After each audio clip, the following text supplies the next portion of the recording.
অকালতে চুলি আপোনালোকৰো পকিবলৈ লৈছে নেকি বা যথেষ্টখিনি চুলি সৰিবলৈ লৈছে নেকি? বাইদেউ দুগৰাকীৰ ৰিজাল্ট শুনি মই সঁচাকৈয়ে অভিভূত হৈ পৰিছোঁ। পূজাত লগ পাই বাইদেউ দুগৰাকীয়ে কৈছে যে আমাৰ যথেষ্টখিনি চুলি পকিবলৈ লৈছিল আৰু তোমাৰ ভিডিঅ'টো চাই পেলাই বস্তুখিনি ব্যৱহাৰ কৰি যথেষ্ট সুফল পাইছোঁ, লগতে চুলি পকা সমস্যাটো ৰোধ হৈছে এতিয়া। সেয়া আপোনালোকলৈ আগবঢ়াই দিছোঁ এই টিপছ দুটা পুনৰবাৰ, কাৰণ যিহেতুকে চুলি বহুতৰে অকালতে পকিবলৈ লয়। সেয়া লাগিলে সৰুৰ পৰাও, আজিকালি সৰু বাচ্চাৰো বা সৰু ল'ৰা ছোৱালীৰো চুলি পকা আমি দেখিবলৈ পাওঁ। সেয়া বিভিন্ন কাৰণত হ'ব পাৰে, ভিতৰুৱা বিভিন্ন ভিটামিনৰ অভাৱ, কেলছিয়ামৰ অভাৱ বা বেলেগ বেলেগ সমস্যাৰ কাৰণে হ'ব পাৰে। যদিহে বয়সতকৈ যথেষ্ট আগত চুলি পকিবলৈ লৈছে, তেতিয়াহ'লে এবাৰ ডক্তৰৰ পৰামৰ্শ লোৱাটো অত্যন্তই গুৰুত্বপূৰ্ণ। কাৰণ কৈছোৱে, ভিতৰুৱা বিভিন্ন সমস্যাৰ বাবে আমাৰ চুলি পকা, চুলি সৰা সমস্যাই দেখা দিয়ে। তাৰ উপৰিও আপোনালোকে ঘৰুৱা যদি এই পদ্ধতিকেইটা অৱলম্বন কৰে, তেতিয়াহ'লে যথেষ্টখিনি উপকৃত হ'ব। যিহেতুকে ঘৰুৱা বস্তুত কোনো ধৰণৰ ছাইড ইফেক্ট নাই, তাৰ পৰা আপোনালোকৰ কোনো ক্ষতি নহয়। এবাৰ ডক্তৰকো দেখুৱাই ল'ব আৰু ঘৰুৱা বস্তুখিনিও ব্যৱহাৰ কৰিব। পলম নকৰি বস্তুখিনি আপোনালোকক মই চিনাকি কৰাই দিওঁ। মোৰো বহুত বেছি ভাল লাগে যেতিয়া মোৰ ভিডিঅ' এটা চাই পেলাই কাৰোবাৰ উপকাৰ হয়, সেইটো মোৰ বহুত আনন্দৰ বিষয়। যিহেতুকে সেই উদ্দেশ্যৰে ভিডিঅ' মই প্ৰস্তুত কৰোঁ। প্ৰথম পদ্ধতিটোৰ বাবে আপোনালোকক লাগিব জেতুকাৰ পাত। জেতুকাৰ পাতটো আমাৰ চুলিৰ বাবে অত্যন্ত আৱশ্যকীয়, বহুত বেছি ভাল। আমাৰ চুলিখিনি যথেষ্টখিনি সবল কৰি তোলে বা মজবুত কৰি তোলে। কিন্তু বহুতৰে জেতুকাৰ পাত লগালে চুলিখিনি হেনো ৰঙচুৱা হৈ যায় বা শুকান যেন হয়। তাৰ বাবে আপোনালোকক মই টিপছটো দিম, গোটেইখিনি বস্তু মিক্স কৰি যেতিয়া লগাব, তেতিয়াহ'লে আপোনালোকৰ চুলিখিনি ৰঙচুৱাও নহয় আৰু লগতে একেবাৰে ৰাফো নহয়, মানে ড্ৰাই শুকান শুকান যেনো নহয়। গতিকে প্ৰথম বস্তুটো হৈছে জেতুকাৰ পাত, দ্বিতীয় বস্তুটো হৈছে এল'ভেৰা জেল।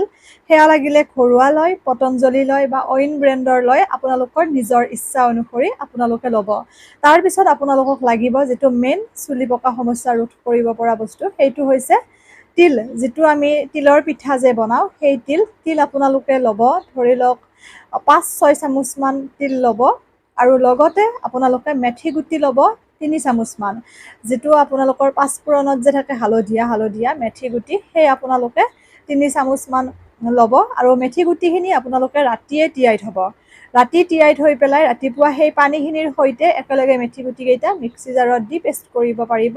মেথি গুটি লগতে পিঁয়াজ ল'ব আপোনালোকে এটা, সৰু হ'লে 2টা ল'ব, ডাঙৰ হ'লে এটা ল'ব আৰু লগতে জবা ফুলৰ পাত কেইটামান। এইখিনিয়ে বস্তু, তিল, জেতুকাৰ পাত, মেথি গুটি, জবা ফুলৰ পাত, লগতে আপোনালোকৰ মই যিটো ক'লোঁ পিঁয়াজ।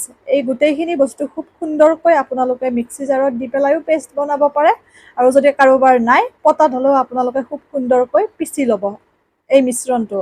পিচি লৈ পেলাই আপোনালোকে সেইখিনি আপোনালোকৰ চুলিত এপ্লাই কৰিব আৰু এপ্লাই কৰি পেলাই 2 ঘণ্টা সময় ৰাখিব। সেইদিনাখনে আপোনালোকে চেম্পু কৰি নিদিব, নেক্সট দিনাখনেহে চেম্পু কৰিব। যিকোনো বস্তু এটা চুলিত লগোৱাৰ পিছত লগোৱাৰ দিনাখন চেম্পু কৰিলে বেছি ভাল ৰিজাল্ট এটা পোৱা নাযায়। নেক্সট দিনাখন আপোনালোকে চেম্পু কৰিব আৰু এই বস্তুখিনি আপোনালোকে সপ্তাহত যদি 2বাৰকৈ ব্যৱহাৰ কৰে, আপোনালোকৰ চুলিখিনি মজবুত হোৱাৰ লগতে চুলি সৰা সমস্যা ৰোধ হোৱাৰ লগতে আপোনালোকৰ চুলি পকা সমস্যাও ৰোধ হ'ব।